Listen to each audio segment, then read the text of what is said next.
Já, sko, the gateway drug þetta græjunar, sko.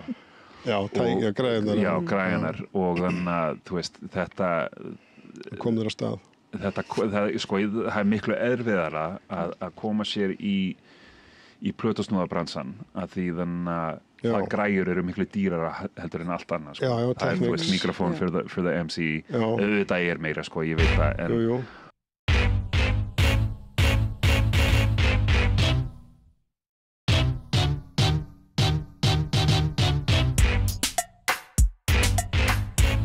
Góða kvöldið og verið velkomin í Hip-Hop varpið. Ég heiti Laufey. Ég heiti César A. Og við erum með góðan gest í þessu þætti. Við erum svona heppin að hafa hér á landi DJ Platurn. Vertu velkomin. Takk fyrir, Illugi Magnússon. Einnig þekktur sem. Já. Og í Hip-Hop varpinu þá erum við að spjalla hip-hop og við byrjum að spyrja hvar kynntist þú hip-hopi fyrst? Sko, ég flutti hérna þegar ég var ungur strákur, 83 og ég man vel eftir því að þegar við komum þarna fyrst til Kaliforníu, það var bara það sem við heyrðum í útvarpinu, sko, sem að var, þú veist, það sama alls þar. Sem að var bara, þú veist, Madonna og YouTube og Wham og allt þetta. Okay. Og þannig að það var ekki mikið hip-hop í útvarpinu á þessum tíma, sko, í Bandaríkjunum. Hvert flyttið þið þá til Kaliforníu? Við flyttum til Kaliforníu, norðun Kaliforníu, þannig að rétt við San Francisco. Okay. Og við vorum alltaf í The East Bay sem að þannig að Berkeley og Oakland. Já, einmitt. Og þetta stórt og þú veist, mjög vinsælt svæði, sko, sem að þannig bara big metropolitan area, sko.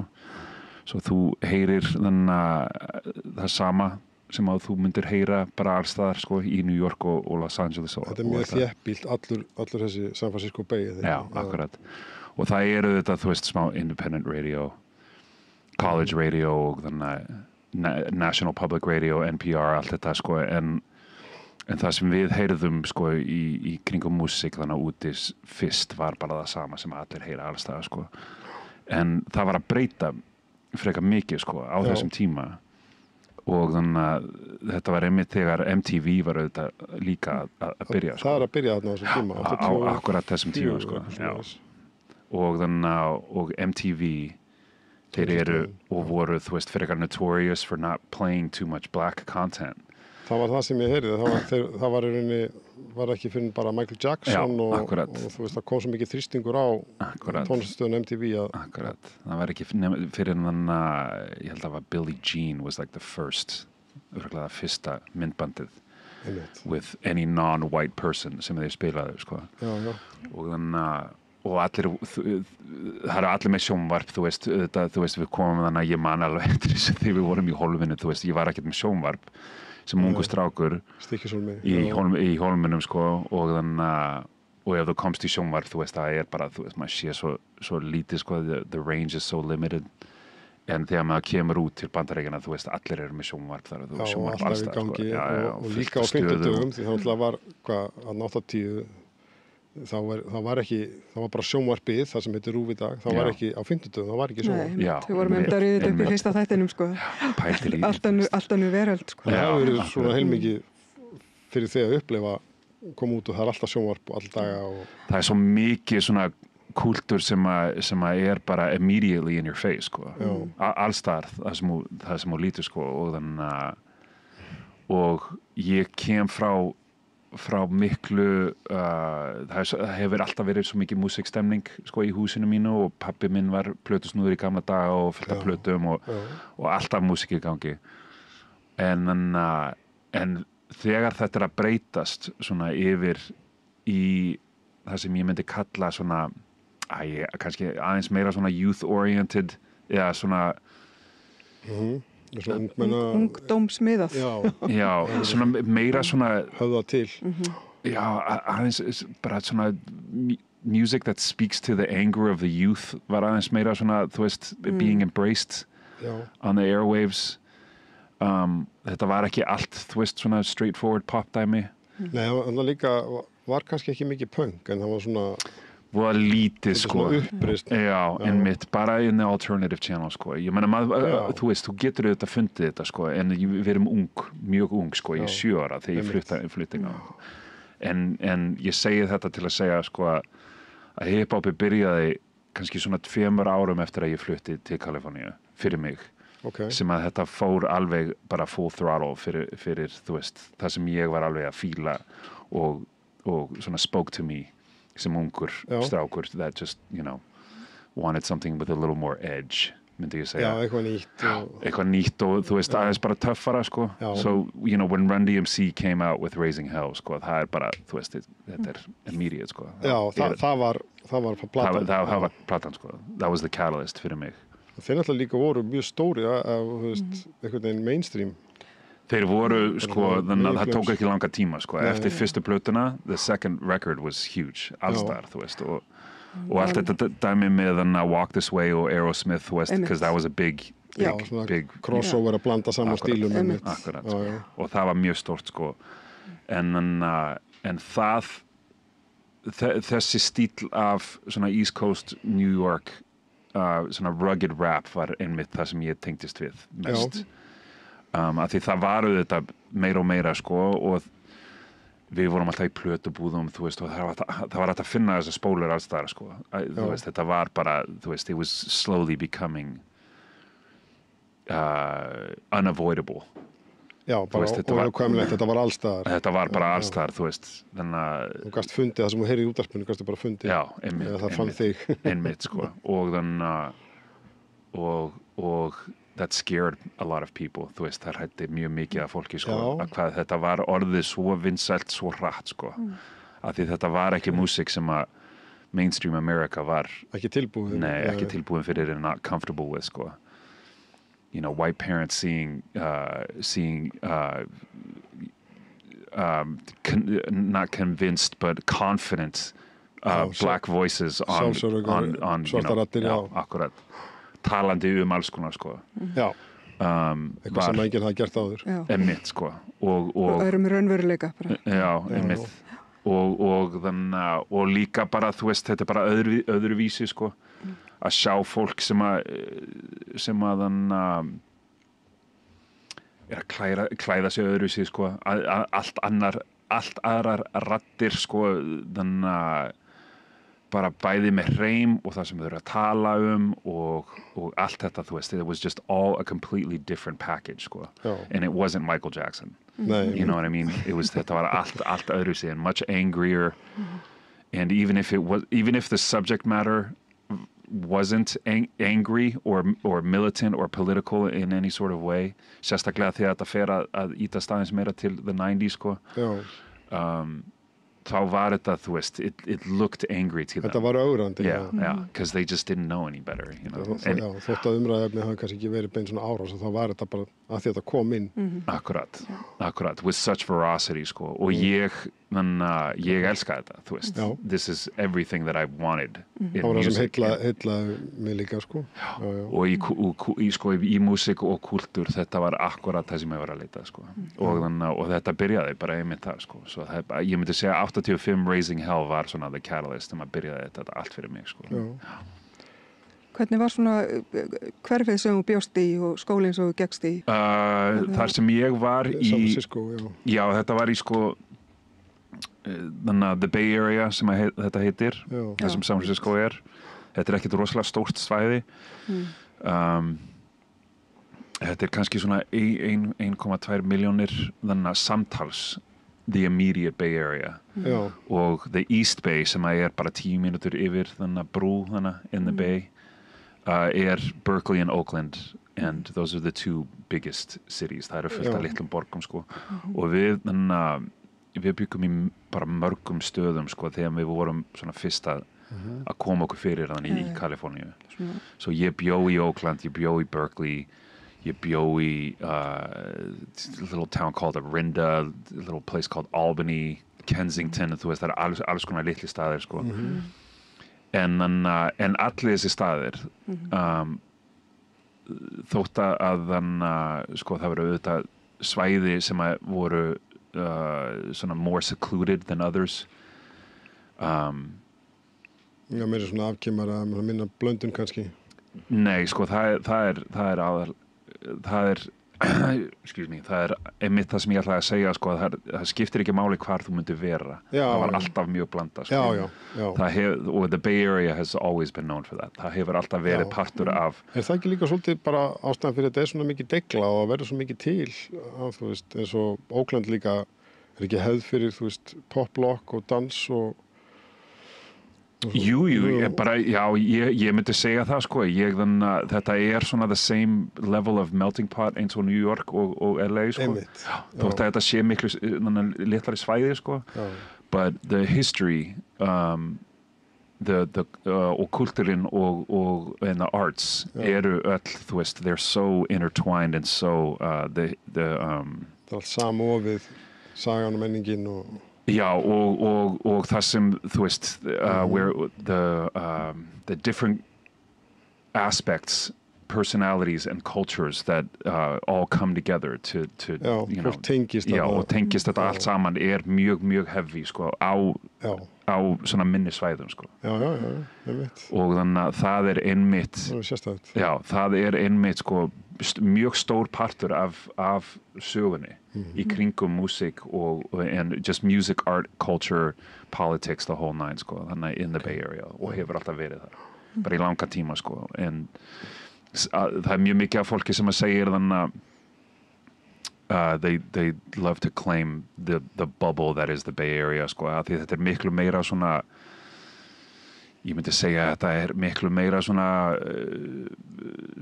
bara left-leaning and svona open-minded, a lot more svona móttækilegra og opið fyrir nýjungum og ég meina ég hef ekkert heyrt að þú getur kannski bara leiðrétta ef ég að fara með eitthvað fleipur að það er svona eurostemning eins og í San Francisco miðað við annars staðar í Bandaríkjunum, ég veit það ekki það kannski tengt þessu Já, sko, það þetta ekki vitlausjaður, sko, en þetta eitthvað svo rosalega Californian at the same time, sko, að því það þessi kultúr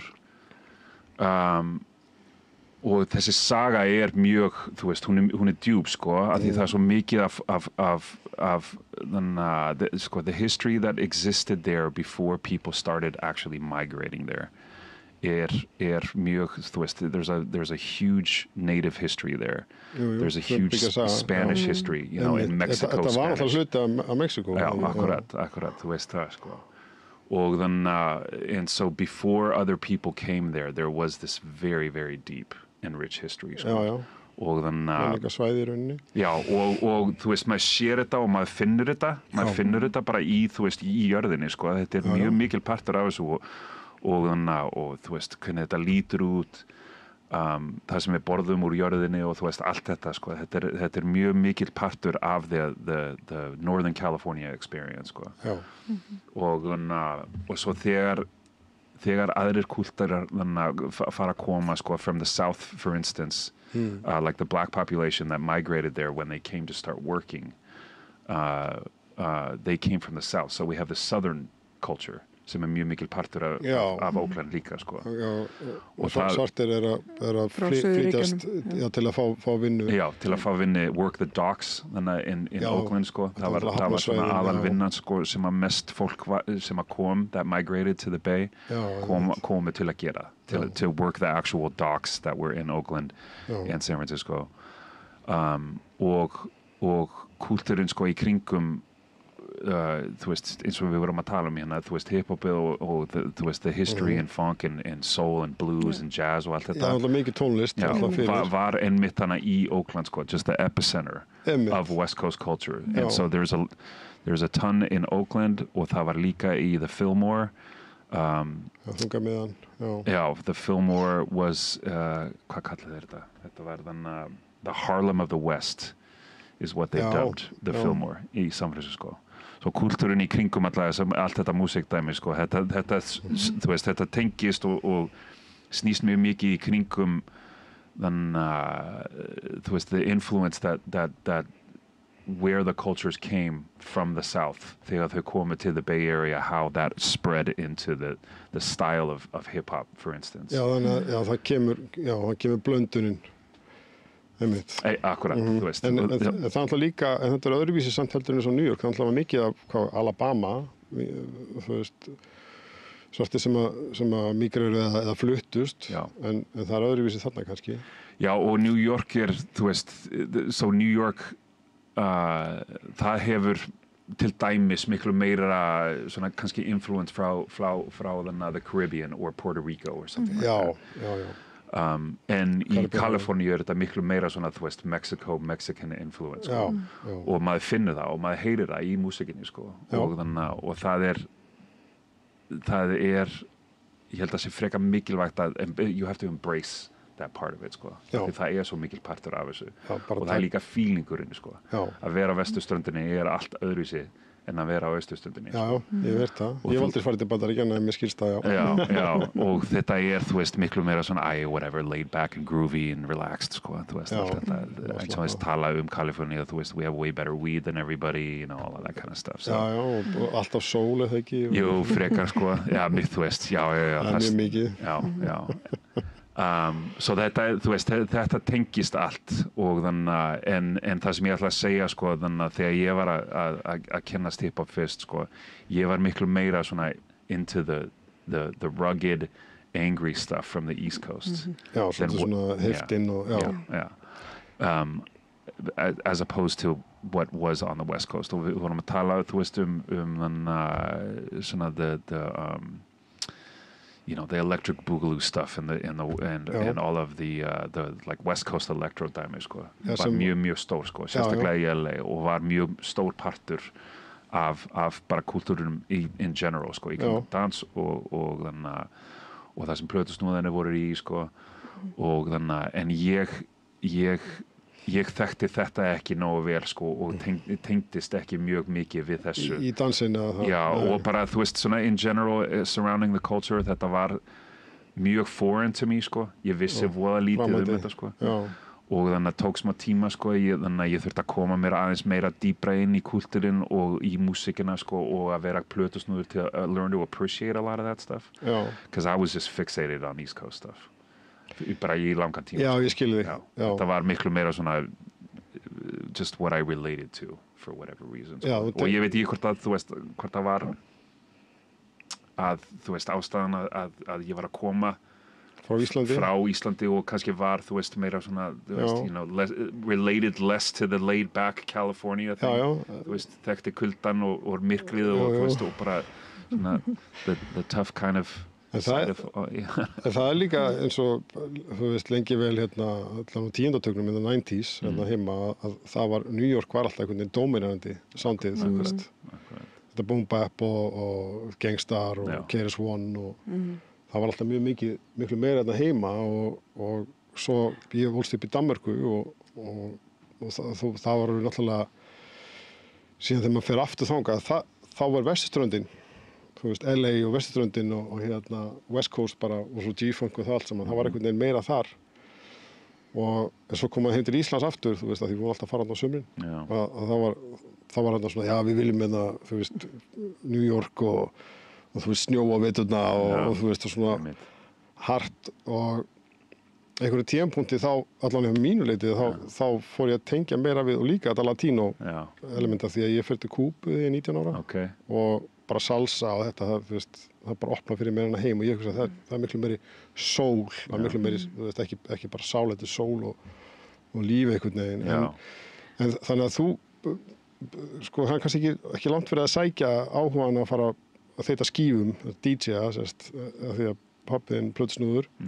En einhvern tíma þá áttar ég á því að hvað var það sem að fekki til að verða, fórst að safna plötum eða spólum eða? Ég held, sko, já. Run DMC og... Já, og þú fórst að gera tónlist líka?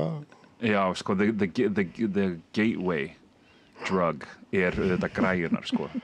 Já, græjunar. Já, græjunar og þannig að, þú veist, þetta... Kom þér á stað? Sko, það er miklu erfiðara að koma sér í í plötusnúðabransan að því þannig að það græjur eru miklu dýrara heldur en allt annað sko.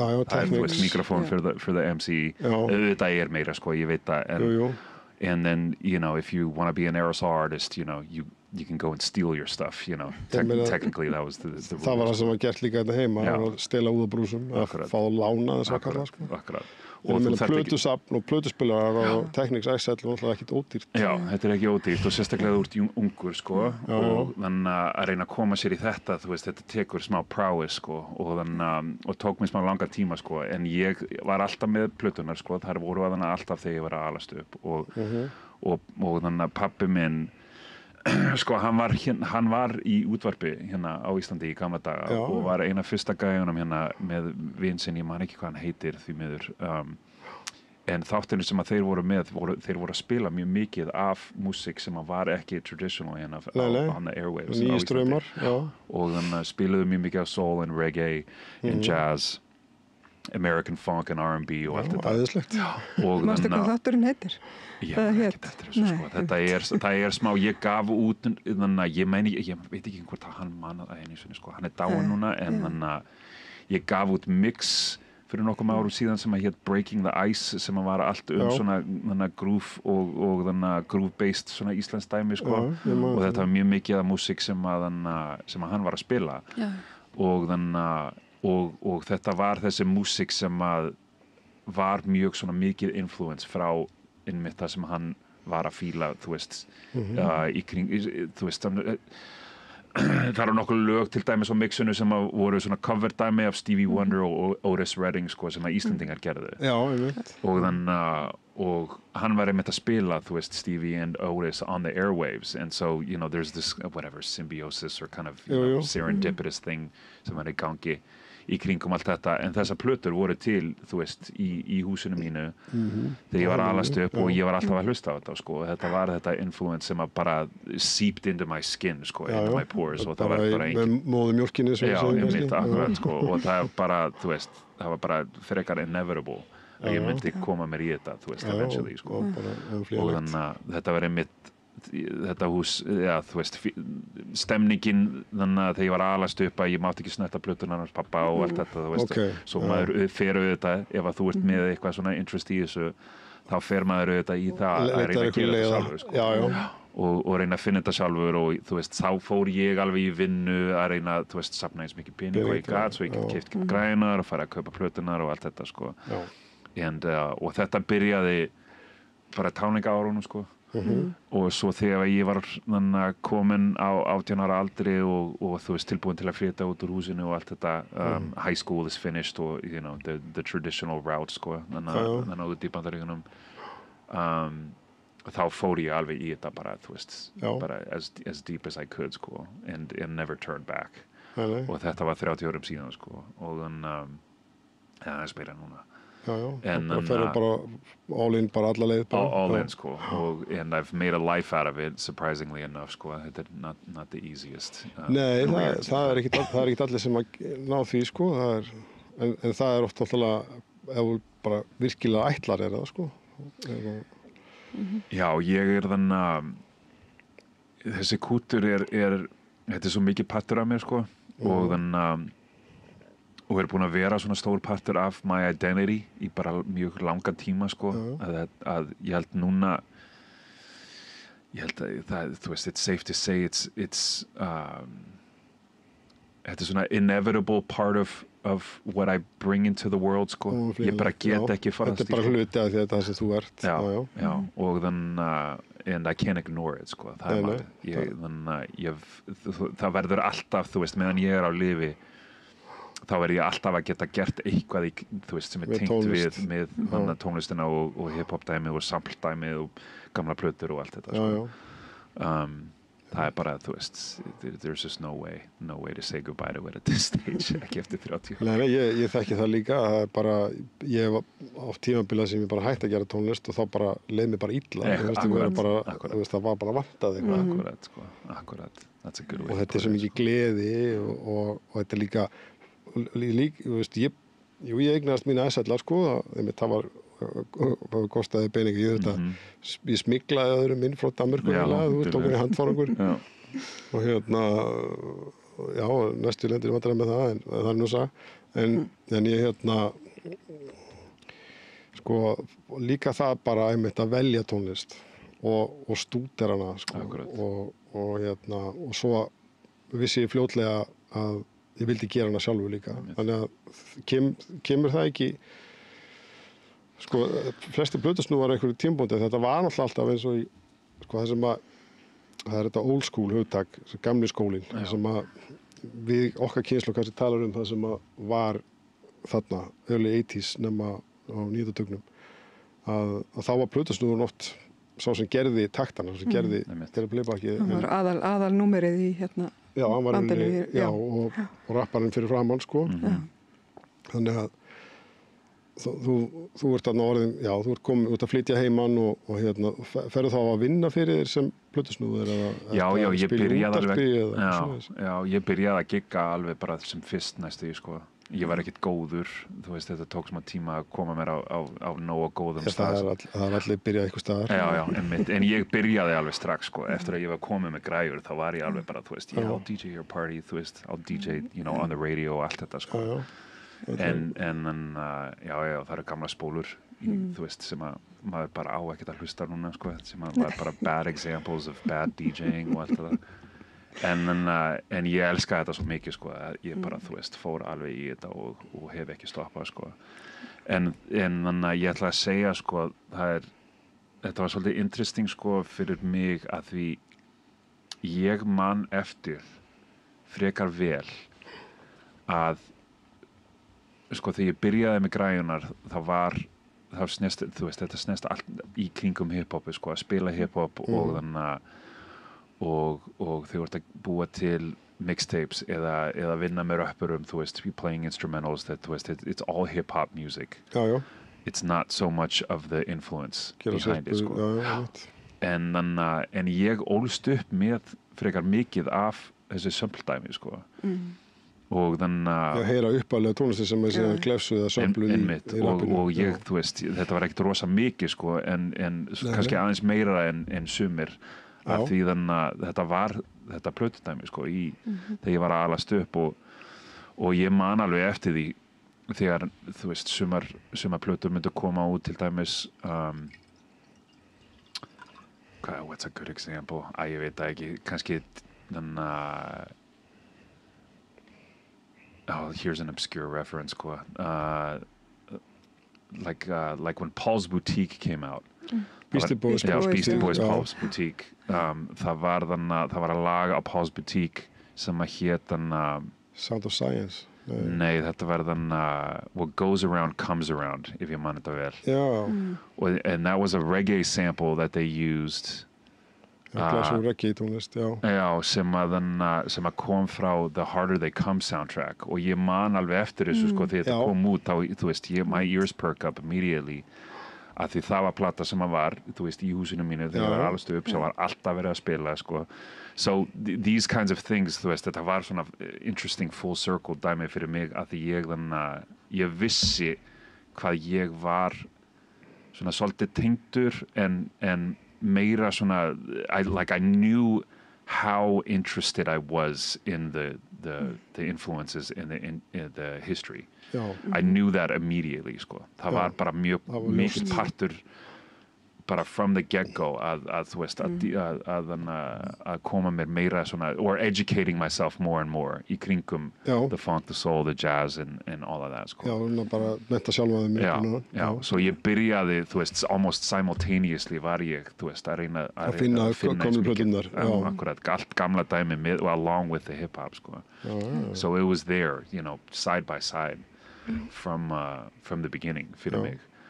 Og það hefur örugglega, þú veist, ég myndi segja að hefur bara, þú veist, breyst frekar mikið yfir árin, sko. The hip-hop is still in me, but I'm viciously more interested in the older side of things, the pre-hip-hop stuff, and then just the early hip-hop stuff versus versus anything else, sko. Þannig að ræturnar og upprunin eru já, og þannig En það líka gott, þú veist. Já, þú veist, ég myndi halda það. Þetta þú veist, it's an expensive hobby. Þetta ekki, þú veist, alltaf þegar ég að ferðast, ég alltaf að kaupa, ég var að kaupa fullt af plötum hérna líka, sko, dýrar íslenskar, en þá, þú veist, og þannig and just trying to educate myself, sko. Bara, þú veist, að læra eins mikið og ég get. Og and I attribute, the music and the culture fyrir það, sko. I absolutely credit hip-hop culture for feeding my interest in the past. Þú þakka menningunni fyrir, engin spurning. Og vekja þeirra áhugan og þostan í þetta svona einhvern veginn. Einmitt. Ég held að það myndi, sko, myndi ekki vera það sama ef það fari ekki svona, þú veist, svona, allavega, þú veist, our generation, it's safe to say, ég myndi segja að þannig Það öðruvísi í dag, náttúrulega. Já, og líka bara, sko, þetta var svo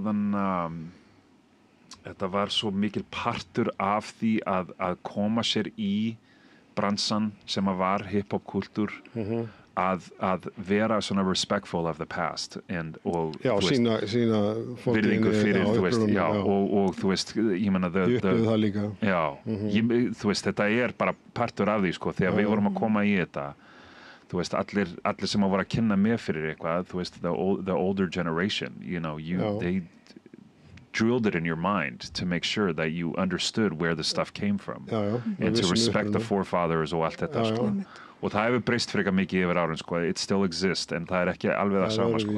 Þú máttir eiginlega ekki koma í kúltúrin nema þú veist, vissir eitthvað smá forsöguna. Forsöguna. Það var bara, þú veist, það var bara partur af því. You couldn't just step in and just belong immediately, sko. That's just not how it works. Þú veist, það sína fram á að þetta ekki bara gripa úr lausu lofti. Ég man líka einmitt eins og sko það komið fram hérna í hip-hop-varpinu áður að ég á slysni var áskrifandi af Source tímaritinu, Source tímaritið sem að færði mér rauninni bara þú veist, ég fann áskriftartilboð sem átti bara gilt í Bandaríkjunum en þú veist, þeir föttuðu ekki að Kópavogur væri ekki í Bandaríkjunum og þá var þetta með eins og ég varð mjög fljótt mikill aðdáandi af Ice-T og þá var ég með þetta með I'm Your Pusher sem á Power-plötunni og Curtis Mayfield og ég man að það var einmitt grein sem að þegar kom upp eins og með Biz Markie þegar hann var tekinn fyrir, manni hvaða plata það var en hann var tekinn fyrir rapparinn Biz Markie og það var plötufyrirtækin eða einhverjir eigendur að lögunum sem var búið að sampla og glefsa bara tóku plötunni sundur og gerðu bara svona sko, hvað segir maður, svona fordæmi eða hengdu hann í rauninni fyrir allt og og þá kom upp þessi umræða með þú veist, mega þeir endurvinna á þennan hátt og Curtis Mayfield sagði já, svo lengi sem að það vekur áhuga á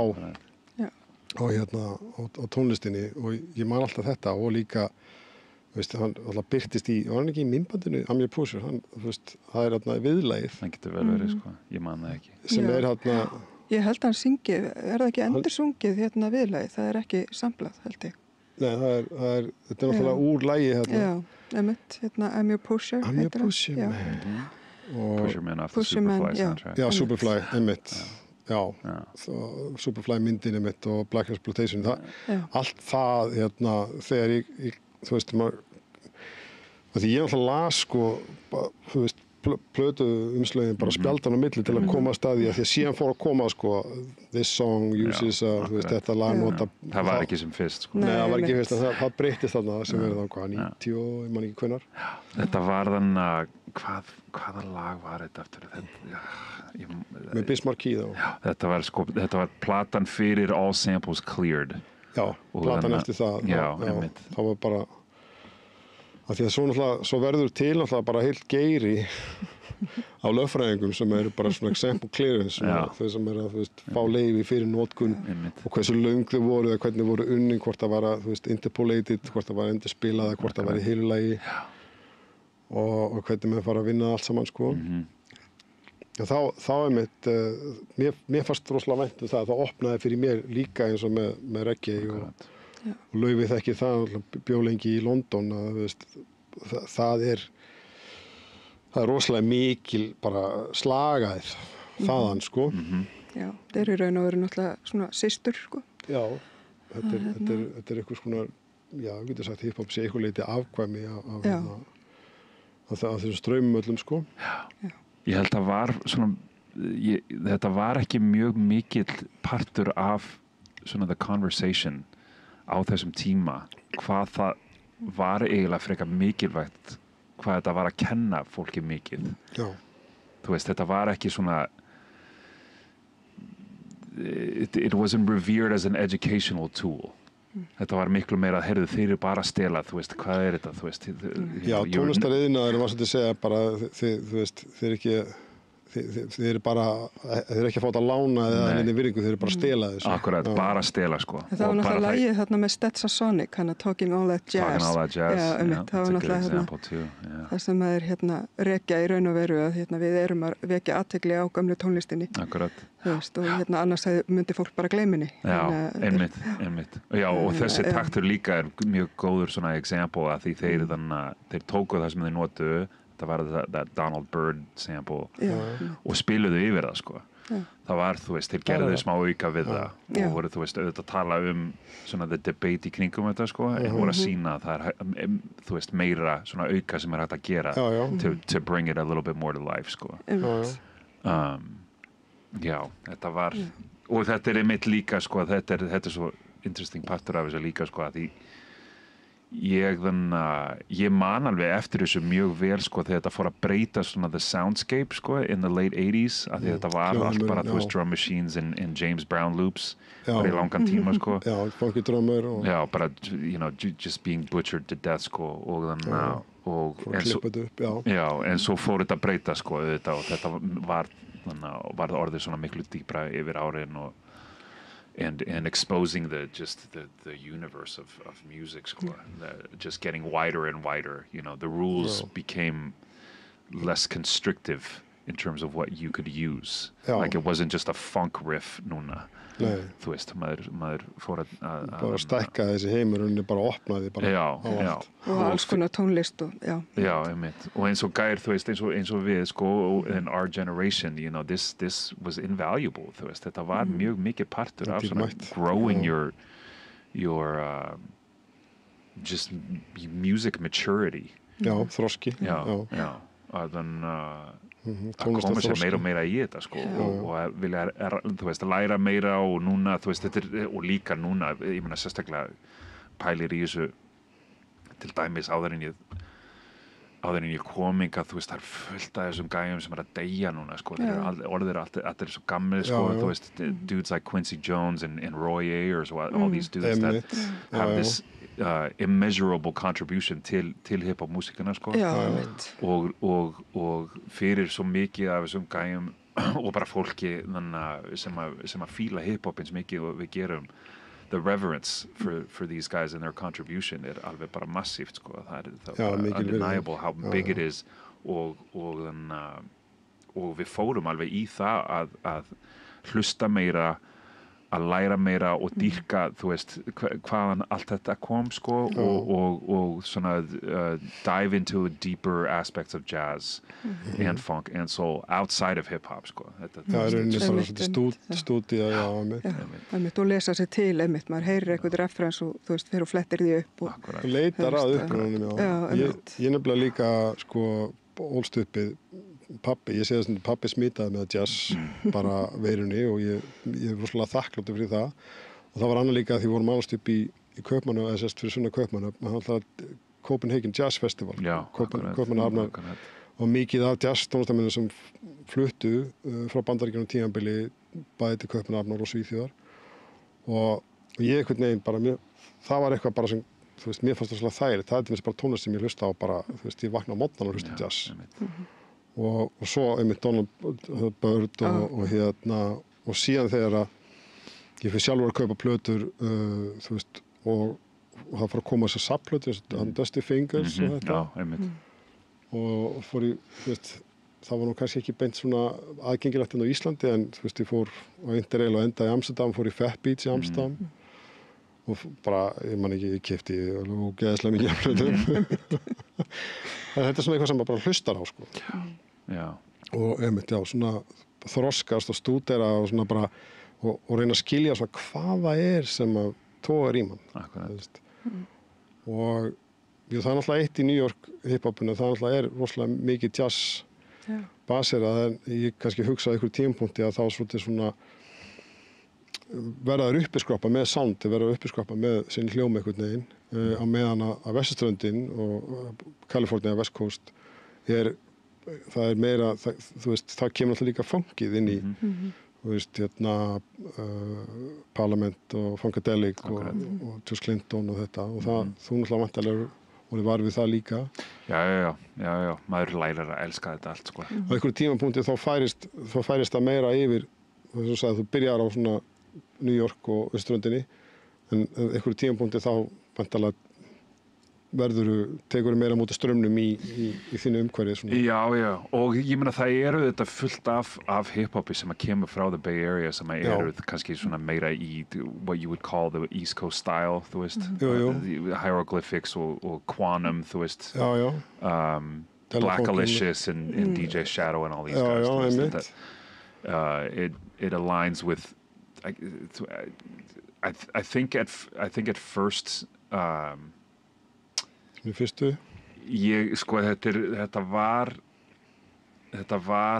þú veist, ekkert, þú veist, þetta ekki eins og the East Coast owns or has some sort of ownership over a sound. Nei, þeir eiga það ekki, sko, en þeir náttúrulega svolítið bara ráðandi, dominirandi til að byrja með allavega. Já, og bara made it popular, sko, það var einmitt það sem þeir gerðu, sko, með þennan stíl, þannig sérstaklega með kannski meira svona notandi jazz, svona deep jazz, you know, heavy baseline oriented hip-hop músík, sko.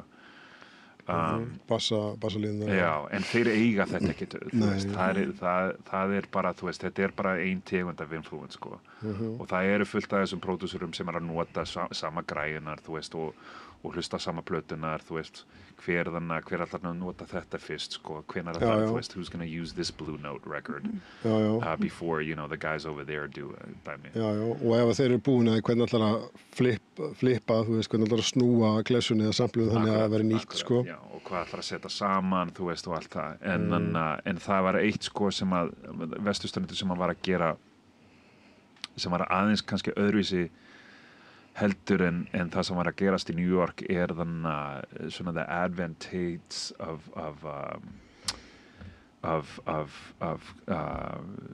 setja því saman að spila með samplónum, sko. Já, bæta við. Já, það var mjög mikil partur af svona það svolítið býr til þetta sé hljóma, svona sound. Ég myndi segja það, og það, þú veist, auðvitað kemur G-Funk frá það, sko, af því það var verið að spila mjög mikið, það var mjög svona auka syntdæmi sem að setja yfir lúpur og allt þetta, þú veist, og that's what started that sound on the West Coast. En þetta var mjög mikil partur af það sem var að búa til, sko, í músikinni on the West Coast in the 80s. Var það að spila yfir, sko. Þetta var mjög mikil partur af það sem var í gangi þannig in the Bay, var að til dæmis, þú veist, svona session musicians sem að spilaðu kannski á bassaleikara og hljómborðsleikara, einmitt, sko. Funk, þú veist, funk in soul session players, gæir sem að, þú veist, voru á þessum plötum í gamla daga sem að koma inn og, þú veist, in replaying, það var fullt af svona Too Short dæmi, sko, where they brought guys in to replay, sko. Og það var, þú veist, það hjálpaði mjög mikið með svona defining the sound. Já, og bjóð til nýtt. Já, og þú veist, sprouted a new style and a new sound. Og then that became, you know, I guess what you would call Bay Area hip-hop. En það hefur alltaf verið mjög mikið partur af því, þú veist, að geta spilað yfir taktana. Það var, þú veist, maður heyrði það ekki mjög mikið on the East Coast, sko. Það var miklu meira svona, þú veist, you were just using samples. SP1200 samplerar og Akai S900 og ég mani mitt hérna þegar það var einn plata hérna ECE, hérna fyrsta platan sem Ruthless Records, Easy Does It, og þá var einmitt hérna, þá sagði ég Stan the Guitar Man. Yes. og þú veist, það var eitthvað svona innskot, svona skitta sem eitthvað svona hringin í útvarpi og hann hringir inn og bara svona, þetta er Stan, gítarleikarinn, hvernig fæ ég borga fyrir það sem voru að spila og svo bara skellar á hann og eitthvað og ég bara svona, já, ok, þeir náttúrulega með gítarleikara og svo, þú veist, stóra bróðum með gítarleikara þannig ég var svona að hlusta á bara, já, þetta eru riff, þetta eru gítarriff og bassinn og það, þú veist, og það var svona liður í því að fyrir mig ég fór að færast ég og litli bróðum minn, Blásorka, að færast meira í vestrið, sko. Ég hugsaði, ok, þeir eru með trommaheilan, en það er líka þú veist, það kemur lag sem heitir Too Hard Motherfuckers, það sem að Jella, DJ Jella fyrir að tromma, bara, ég skildi trommaheilan eftir ég á Pú, og bara, hvað er það að gera? Ok, Jella, og hann fyrir að tromma og bara, svo er það bara, Jella að tromma og smá svona eitthvað gítarlik, sko. Ég hugsaði það, þannig að ég held að það hafi af því að svo kemur þetta sumir segja bara svona öfund, svona envy hjá New York út í vesturöndina af því að þeir fundu bara svona að þetta færðist til og líka það sem ég heyrði, þú kannski veist það betur en ég að breakdance einhver tímapunkti, hann var svona að deyja út í New York og fór til LA, fór í Kaliforníu og Hispanics, svona Latinos og þú veist, tóku við að þróa að byggu til þyrluna á hana þannig að það er svona hann má eigna þessu sko svo mikið einhvern veginn þróunin og eins og segir stækka hljóðheiminn já. Það var sko það sem Vesturströndin gerði með breakið til dæmi sko snést mjög mikið í kringum þannig electro music sko. Já, electro. LA electro specifically sko. Já. Því það var auðvitað Arabian Prince og og þeir sko. Já, bara þú veist, það er huge genre of all of this stuff, Egyptian Lover, all of that sko. Já, og þannig æðisleg tónlist, æðislegt. Já, þetta er, þú veist, þetta er alveg the influence er bara still to this day, það er fullt af þessu sko sem að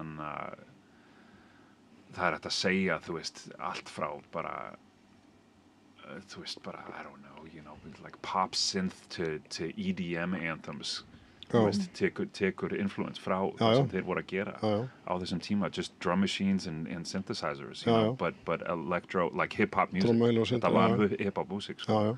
And was claimed as hip-hop music, sko. These guys were hip-hop dudes from LA making this stuff. Það var alltaf Danger Zone, hann að lagið sem að Arabian Prince og NWA eru í, sko. Það er bara harkjarna elektro, en þeir eru að rappa yfir það, sko. Já, ég meina, þú pælir í þessu Dre, þú veist, he started in, you know, mjög mikið, the World Class Wrecking Crew was, you know, that was just dance music, but these guys were hip-hop dudes, sko. Og það er þannig, Dre líka við þetta, sko, ég meina, hann var svona, hann ítti þetta mjög mikið, sko, að þú veist, bring in musicians og spila yfir, sko, þetta, he was a very early purveyor of doing things like that. Já, frumkvöld, já. En þannig, en hvað það, sko, þannig vestur, svona the West Coast electro sound was its own thing. Og það var aðeins í the Bay Area, sko, það var miklu meira svona freestyle, ég veit ekki hvort þú hefur heyrt freestyle, sko, en þetta var basically electro beats og þannig, og bara stelpur að syngja yfir þetta, sko. Spuni, já. Þetta er svona the obvious examples eru kannski svona Debbie Deb When I Hear Music, þú veist, and ég bara heyrði í hausnum, sko. Já, þú veist, well, Kendrick just sampled Lookout Weekend recently, slowed it down, they pitched it down, sko. I mean, þetta er, þú veist, algjört West Coast classic, sko. En hvað það, þetta var miklu meira svona the natural progression of party hip-hop á vesturströndinni, sko, var þetta up-tempo dæmi og þannig að plötusnúðanir voru miklu meira í þetta á vesturströndinni heldur en það sem var í gangi á sama tíma, sko, á austurströndinni sem var miklu meira, þú veist, þetta fascination with like fast hardcore stuff, sko. Og dansa við líka. Já, og dansa, þú veist, and a lot of pop lock, you know, and just popping culture in general, sko, var svo mikið partur af þessu. En þetta var allt hip-hop, sko. Þetta var allt hip-hop. It was all a part of the bigger, you know, pantheon of the sound and the culture, sko. Þannig að þú ert þarna, þú heldur áfram og það var væntanlega verið að harka og hérna en einhverju tímapunkti að þá sko því maður lendir í sjálfur að maður hugsa þú veist, já þetta er mjög dýrt áhugamál bara expensive hobby þú veist, að ég þarf ekki að lifa, ég þarf að fá allan einhver hluta að tekjunum til að réttlæta bæði kaupa plötur og kaupa græður sko, þannig að þú einhvern veginn hérna getur kannski sagt okkur aðeins frá því hérna svo við einbyttum okkur að því svolítið meira sem er bara mjög gaman að spjalla en hérna að þú fer að spila í öllum svona afmælisveislum og hérna komast inn út á stöðvar og hérna svo fer að vinna með fólki og gera mixtape svona spólusirp sem hérna einhvers staðar hérna einhvers staðar gerist að þú vinnur það mikið í tengslanetinu hvað gerist þannig að þú svona getur réttlæta fyrir að halda áfram. Sko þannig að það sem ég bý í Northern Kaliforníu er eina dýrustu stöðunum bara þú veist, on the planet Earth sko, þannig að búa og það er engin voða lítið að gæjum sko frá mínum bransa sem að geta gert bara þú veist, plötu svona dæmi til að þú veist, borga fyrir leiðina og matinn sko og svo and there's this svona inevitable or embedded hustle culture harka, sem mjög stór in the Bay Area bara þú veist, that's been a big part of hip-hop in the Bay for í langan tíma sko all the way back to Too Short hustling his tapes out of the trunk of his car hann var að selja spólur bara fyrir $5 innmitt bara þú veist eins mikið og hann gat sko bara þú veist hustle sko svo ég hef alltaf verið þú veist ég hef alltaf verið í músík og hef þú veist gert alls konar dæmi þú veist í músíkbransanum yfir árin en það hefur alltaf verið þú veist smá auka svona þú veist here and there og kona mín kokkur og með og með fyrirtæki sem við þú veist erum að mjög mikið í sko og hún vinnur sko í sjónvarpi og svona myndbandadæmi í Northern Kaliforníu. That keeps us busy. Ég alltaf að vinna svona á og til fyrir klúbba og þú veist hjálpa bóka þú veist allt þetta og það hefur alltaf verið þú veist I've never had less than 5 jobs ever sko og ég er independent og að gera þú veist ég hef ekki síðasta vinna sem að ég vann fyrir Amoeba sem er plötubúðana í Berkeley en það var næstu 20 árum síðan núna sko og þegar ég hætti því fór ég alveg á fullu í músíkina and have just kind of figured out a way að bara gera þetta sko eins vel og ég get sko og bara hösla sko og þannig að maður þú veist tengist fleiri fólk yfir árin og build more relationships sko og þannig að bara í músíkinni period og þannig að ég bara lært að gera það and figured out a way to nurture that sko bara gera þetta eins vel og ég get og þannig og bara til að halda þessu saman sko ég meina þetta er mjög tilkomið mikið ef fólk fer inn á ekki djplaton.com jú það er versiðan sko og ég er að þessu 45 dæmi þetta 7 tómi dæmi líka sko the 45 sessions er mjög stór partur af það sem segðu hvernig aðeins frá því. Þetta er bara, þetta var partí, þetta byrjaði bara sem partí og hefur eiginlega bara verið partí sko yfir árin sko, við erum búin að gera svona af og til, gefa út nokkuð dæmi hérna. Útgáfa, svona, þú veist, alls konar. Og en þetta byrjaði bara sem partí og í 2010 og þetta snýst bara í kringum 7 tóma kultúr. Sem er mjög stór í DJ dæminu sko og er alltaf að þú veist það breytist svona hér og þar yfir árin sko þú veist the interest þá þannig að þetta hækkar smá og minnkar smá og þú veist there's a lot of ebb and flow en þetta er allt plötudæmi sko sem er sem er bara partur af plötusnúða kultúrinum sem að því að það vinyl deyr aldrei sko en þú veist no matter how small it gets it'll never die sko. Það verður alltaf, ég finn að ég helst bara kaupi plötur á vínyl ef það er hægt. Það er eitthvað líka bara við þetta analóg, þetta óhlýðræna, þú veist, og ég tala nú ekki 10 tómur og 7 tómur, þú veist, Gísli Galdur, DJ Magic sem var plötusnúður með tímabili, hann gaf mér eins og alltaf í afmælisgjöf, Chic og eitthvað svona 7 tómur sko.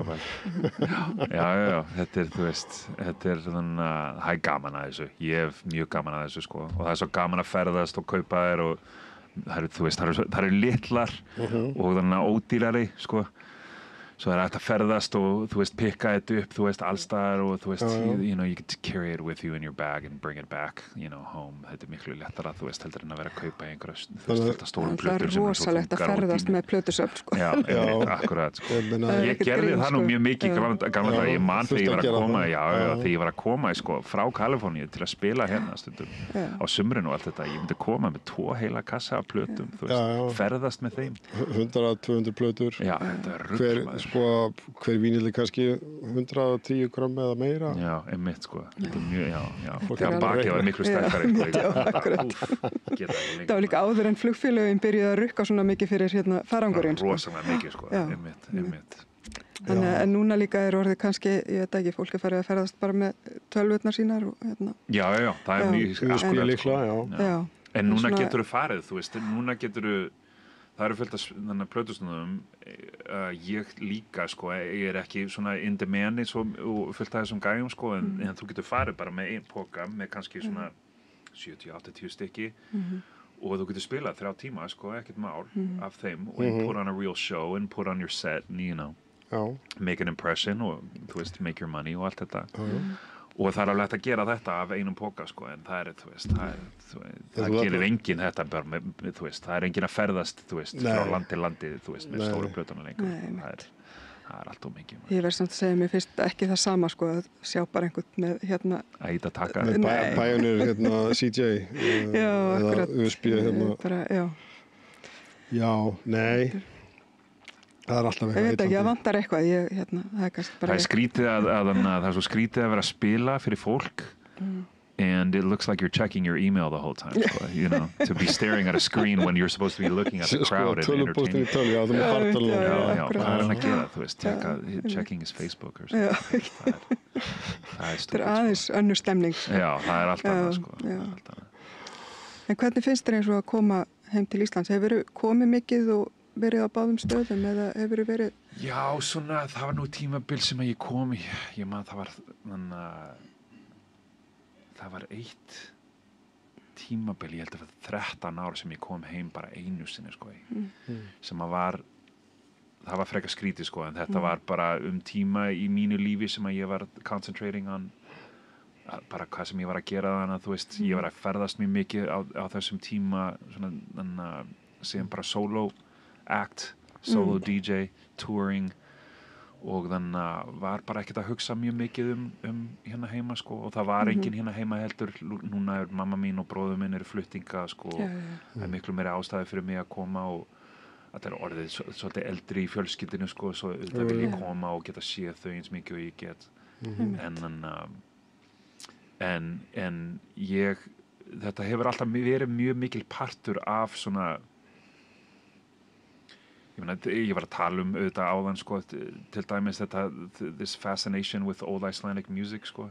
Það var þannig mjög mikil ástæða fyrir mig að koma hingað heim og þú veist svona finna íslenska tónlist já, reyna, þú veist, læra aðeins meira þú veist, tala við fólk, hitta þú veist, annað þú veist, til frændi minn for instance sko, en það var fullt af öðru fólki sem ég búin að hitta yfir árin sem eru alveg í þessu sko að finna meira svona gamla íslenska dæmi sem svona more on the bara less traditional side of things not even necessarily you know funky or groove based although you know that's a big part of it þetta mix þú veist þegar við settum þetta saman þú veist hugsunin var herðu við ætlum að setja saman músíkina and expose this music sem að ef þú varst í hip-hopi og vildir búa til takta og kannski samplaði eitthvað gamalt Íslands þú veist, this is a good reference point sko. Að þú getur kíkt á þetta og þú veist, þetta myndi kannski steer you in the right direction